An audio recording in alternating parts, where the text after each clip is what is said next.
Well, listen, as a nation, we absolutely love soaps, don't we? It's 70 years, to this very month, actually, since the first UK TV soap, The Grove family, started in 1954. None of us remember it. Do any of you remember The Grove family? I thought Corrie was the first. I thought Corrie, but no. 1954, it's The Grove. Oh, but watch it soaps now. have been part of our lives ever since that.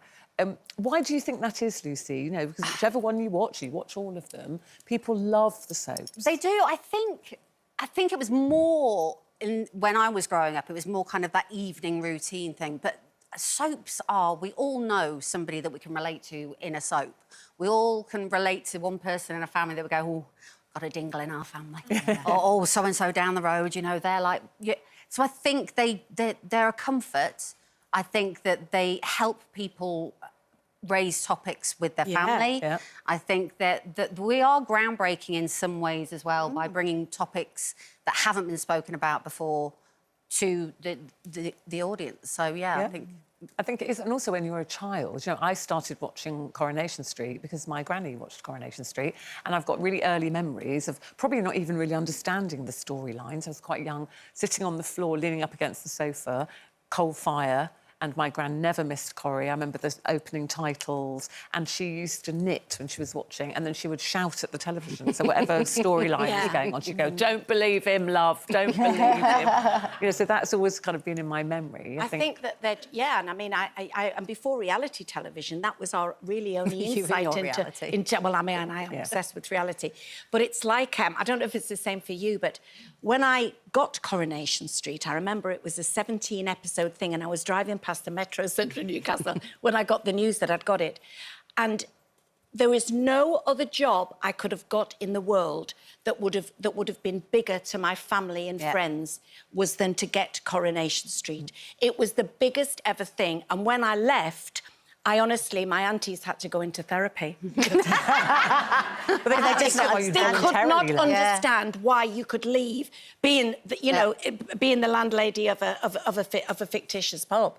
It just huge, and at the time, 21 million people were watching this shows. You know, same with EastEnders. Yeah, I just got absolutely. goosebumps remembering when I found out, because I was so broke. I was like so broke. I used to walk along kicking the floor to look for 10 pence, and then it was like, oh my God, Christmas is on, food is on, and you know, it's just I'm going to be sorted for. But still now, we only get contracts for a short amount of time. I mean, I'm only on a yearly contract, and just because you're contracted for a year, they could quite easily say, right, no guarantee. There's no guarantee. They can act you after 6 months. I mean, you mentioned that, you know, the taboo subjects that they cover, you know, really serious storylines, and you are in the middle, obviously, of Chaz's breast cancer storyline.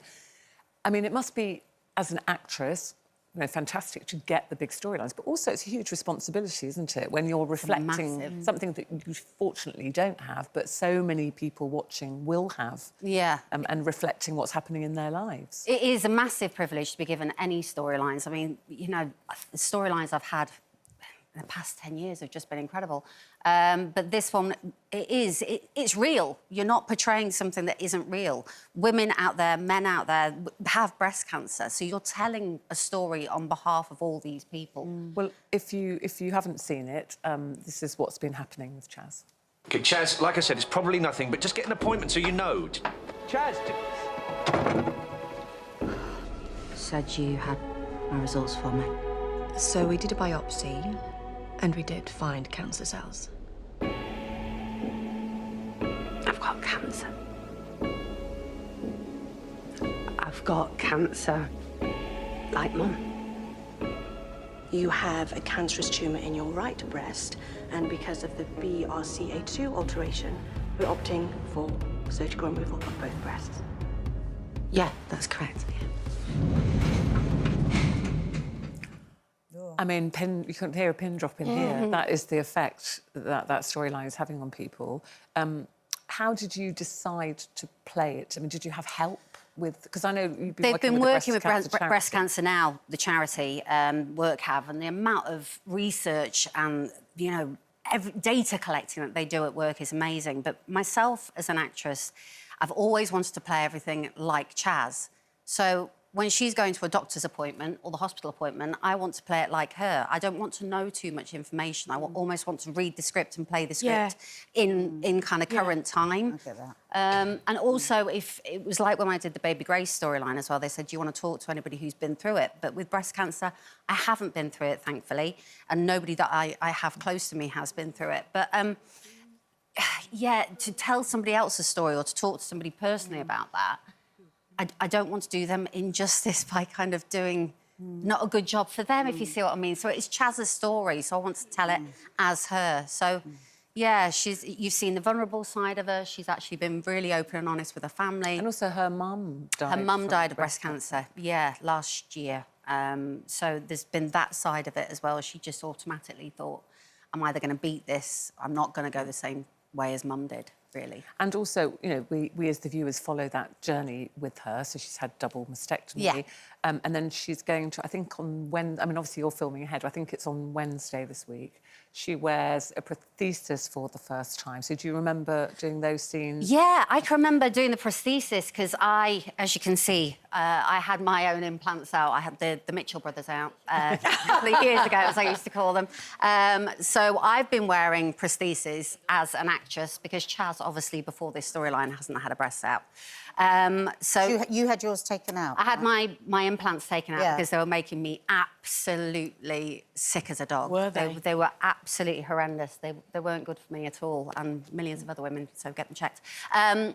So, yeah, I've been wearing prosthesis, and I can remember having a storyline chat with Jane, our then producer, and I said, I always get my jellies out and put them on people's heads or put them on people's shoulders, you know what I mean? Or we play boob head. So you have to try and catch it on your head. And I always get them out and put them on the bar, and she went, that's amazing. She went, oh, I'll try and they are... So some of my experience with the prosthesis is now coming out in the scenes that we're going to... And what reaction have you had from people? I've had amazing reaction. Yeah. Amazing reactions from people texting me, not texting me, but messaging me saying, before this, I hadn't checked. Yeah. I now have. I found something. It's nothing to worry about, but thank you for helping me put my mind at rest. I've had people, friends and families of people going through it, saying, thank you for helping us tell other members of family what we're going through and what we're experiencing. So it's been really, really hard, but really, really positive. Well, remember our friend Sally Dinover, who had a breast cancer storyline in Corrie?